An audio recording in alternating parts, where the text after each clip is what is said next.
ओम श्री गणेशाय नमः। नमस्कार दोस्तों, इतिहास हमारा चैनल में आप सबका स्वागत है। दोस्तों, बात करेंगे आज हम भगवान हनुमान जी की, बजरंगबली जी की।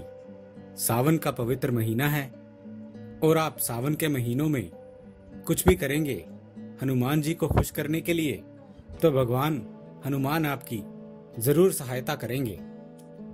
हम सभी जानते हैं हनुमान जी को भगवान शिव का 11वां अवतार रुद्र अवतार माना जाता है और यह भी कहा गया है कि सावन के महीने में शिव जी की पूजा करने का विधान है। लेकिन क्या दोस्तों, ये आपको पता है कि इस महीने आप हनुमान जी का भी उपाय करेंगे तो, विशेष रूप से करेंगे तो हनुमान जी के साथ साथ भगवान शिव की भी आपको अनंत कृपा प्राप्त होगी। शिव पुराण में बताया गया है कि सावन के महीनों में भगवान शिव जी और उनके अवतारों की पूजा करनी चाहिए। ऐसा करने से जो भी आपके कार्यों में बाधा आ रही है, भाग्य साथ नहीं दे रहा है, वह सभी प्रॉब्लम्स आपकी दूर हो जाती हैं और आपके आगे एक सफल भविष्य होता है। मित्रों, यदि आप सुख समृद्धि पाना चाहते हैं तो रोज रात को सावन के महीने में सोने से पहले हनुमान जी के आगे या शिवलिंग के आगे एक मिट्टी के दिए में सरसों का तेल डालकर दीपक जलाएं और साथ में हनुमान चालीसा का पाठ कर लें। मित्रों, अब यहाँ प्रश्न ये उठता है कि हनुमान चालीसा का पाठ क्यों, क्या संबंध है दोनों में? मित्रों, ये कहानी शुरू होती है रामायण के समय से। पृथ्वी पर जब भगवान का अवतार श्री राम के रूप में हुआ था, श्री राम ही जगत के पालनहार बनने वाले हैं और यही राम नाम सभी का दुख दूर करेगा।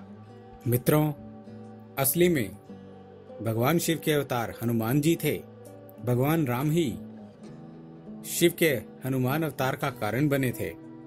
मित्रों, रामायण में ये बताया गया है कि एक बार भगवान शिव की इच्छा हुई कि पृथ्वी पर चलकर भगवान राम के दर्शन किए जाएं। उस समय श्री राम जी की आयु कोई 5 वर्ष की रही होगी। ये तो मित्रों हम सबको पता ही है। भगवान विष्णु के स्वरूप हैं श्री राम जी और पृथ्वी पर उन्होंने अधर्म का नाश करने के लिए अवतार लिया था। भगवान शिव धरती पे अपने असली रूप में जा नहीं सकते थे, तो उन्होंने खड़े होकर माता पार्वती से पूछा कि क्या आप जानते हैं कि मेरे राम ने जन्म लिया है और उनके दर्शन की और सेवा का मेरा मन हो रहा है। मेरी इच्छा है कि अब मैं यहाँ से चला जाऊं और भगवान श्री राम के लोक में रहूं। ये सुनकर कि भगवान शिव मुझे छोड़ के जा रहे हैं, पार्वती माता रोने लगती हैं।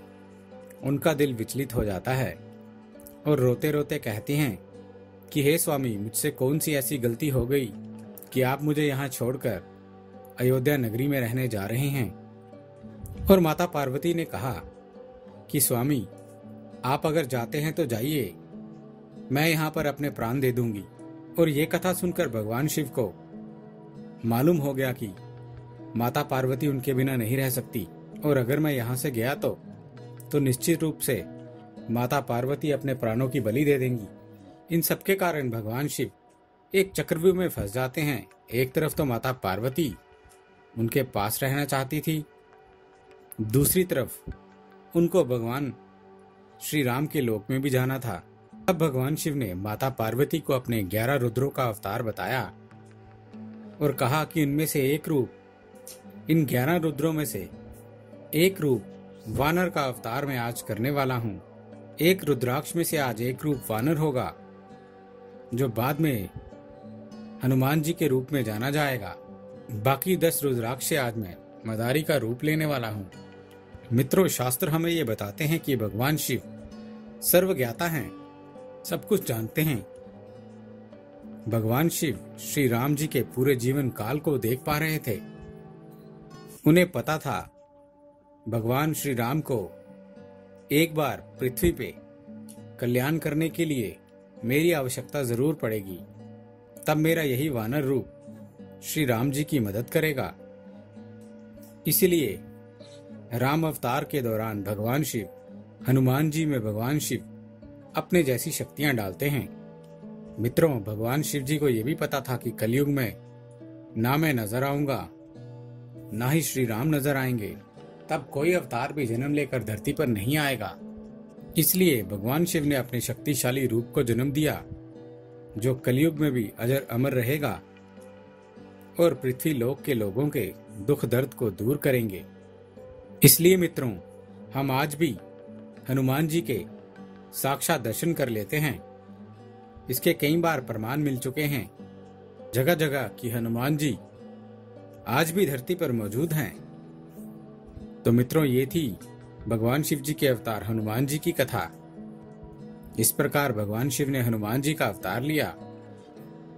पहले इस अवतार ने भगवान शिव को श्री राम जी के दर्शन करवाए और बाद में यही शिव रूप भगवान श्री राम के परम भक्त कहलाए और रावण के युद्ध काल में सबसे अधिक मददगार साबित हुए। दोस्तों, इस युद्ध के बाद भगवान शिव का ये रूप हनुमान जी ही जगत का पालनहार बना। कहते हैं कि कलयुग में कोई सच्चे दिल से भगवान हनुमान जी को याद करता है तो पल भर में हनुमान जी वहां पर हाजिर हो जाते हैं। और मित्रों, मंगलवार का दिन हनुमान जी का विशेष रूप से माना जाता है। मंगलवार के दिन आप जो भी पूजा करेंगे वह सब भगवान शिव को ही पूजन होगा। मित्रों, एक नारियल लेकर के उस पे सिंदूर लगा लें, उस पे लाल रंग का कलावा या मोली जिसे हम कहते हैं उसे 4 बार लपेट लें।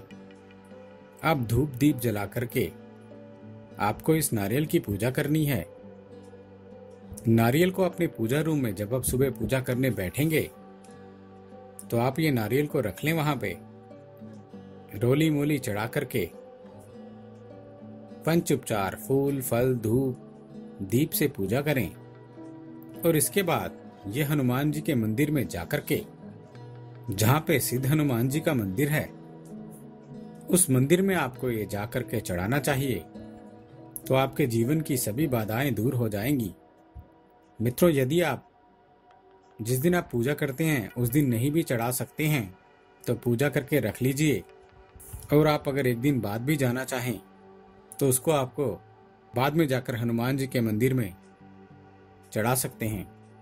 अगर आप मंगलवार के दिन ही चढ़ा सके तो अच्छा रहेगा। और यदि किसी कारणवश आप उस दिन नहीं जा सकते हैं तो आप अगले दिन जाकर भी इसको चढ़ा सकते हैं। मित्रों, यदि आपको अपनी मनोकामना पूर्ति करनी है तो इसके लिए हनुमान जी को आपको ध्वजा चढ़ानी है। एक लाल लंगोट या ध्वजा चढ़ा दें। और इसके अलावा आपको ध्यान रखना है वह ध्वजा आपको सुबह चढ़ानी है। और आप इसे मंदिर में कहकर यदि ये शाम तक लगी रहे तो बहुत ही अच्छी बात है, नहीं तो कम से कम वह शाम तक ध्वजा आपकी ऊपर रहे, ये ध्यान रखें। इसके अलावा आपको मंदिर में गुड़ और चने का भोग लगाना है। इससे भी हनुमान जी बहुत प्रसन्न होते हैं। आसपास यदि बंदर हो तो बंदरों को जरूर खिलाना है गुड़ चने का प्रसाद। यदि नहीं है तो कोई बात नहीं, जो भी वहां पे उपस्थित लोग हैं उन सभी में भोग लगाने के बाद गुड़ चने का वितरण जरूर करें। मित्रों, यदि आप चाहते हैं कि किसी कार्य में विशेष तौर पे आपको सफलता मिले तो आपको पीपल के 11 पत्तों को धो करके अच्छी तरह से पहुंचने के बाद उसको सुखा लें। उसके बाद कुमकुम से या लाल चंदन से आप तुलसी की डंडी ले लें, उस पे भगवान श्री राम का नाम लिखें, राम राम लिखें। अब इसकी माला बना करके हनुमान जी को आप चढ़ाएं। आप देखेंगे कि आपके सभी प्रकार के कार्य पूर्ण हो जाते हैं। मित्रों, हनुमान जी को चोला चढ़ाने से और खास तौर पे कल के दिन में चोला चढ़ाना बहुत ही लाभदायक होता है। चोला चढ़ाना बहुत ही आसान होता है। मित्रों, आपको सिर्फ एक चुटकी सिंदूर लेना है, 1 या 2 बूंदे उसमें आप चमेली का तेल डाल दें और वह हनुमान जी के शरीर पे लगाया जाता है। अगर आप में सामर्थ्य है तो उस पे चांदी का वर्क लगाएं, नहीं तो कोई बात नहीं। चोला चढ़ाना तो सिर्फ सिंदूर चढ़ाने को ही कहते हैं। मित्रों, जो पुरुष हैं वह तो लगा सकते हैं, पर जो महिलाएं हैं वह इस बात का खास ध्यान रखें, उनको हनुमान जी को छूना नहीं है। आप जितनी चाहे उतनी सेवा करें, परंतु हनुमान जी को टच नहीं करना है। अगर आप चाहते हैं कि चोला चढ़ाना तो सिंदूर और तेल लेकर जाइए मंदिर में और इसको मिक्स करके पंडित जी को दे दीजिए और उनको कहिए वह आपके बिहाफ पे इसको लगा देंगे। आप वहां बैठ करके एक हाथ में फूल लेकर के कोई भी एक लाल फूल ले लें और बैठकर हनुमान चालीसा का पाठ करें और फिर वह फूल आप भगवान हनुमान जी को अर्पण कर दें। इस प्रकार से आपकी सेवा स्वीकार हो जाती है। मित्रों, हनुमान जी साक्षात कलयुग के जागृत देवता हैं और हम सभी की सभी प्रकार की मनोकामनाएं पूर्ण करते हैं। ऐसा माना जाता है कि यदि आप हनुमान जी को मंगलवार के दिन विशेष तौर पे इस महीने में पीले रंग के फूल चढ़ाएंगे तो सभी प्रकार के सुखों की प्राप्ति भी होगी। मित्रों, ये सभी उपाय आपको विशेष तौर पर सावन के महीने के दौरान करने से आपको मनवांचित फल की प्राप्ति होती है। उम्मीद है दोस्तों, आपको हमारे द्वारा दी गई ये जानकारी अच्छी लगी होगी। यदि आपको हमारे द्वारा दी गई ये जानकारी अच्छी लगी है तो कृपया हमारा चैनल सब्सक्राइब करें, हमारे इस वीडियो को लाइक करें और हाँ, शेयर करना ना भूलें। दोस्तों, हमें आपके सुझावों का भी इंतज़ार रहेगा, इसलिए प्लीज़ अपने कमेंट्स हमारे साथ शेयर करें। हमारे इस चैनल के साथ बने रहने के लिए आपका बहुत बहुत धन्यवाद दोस्तों।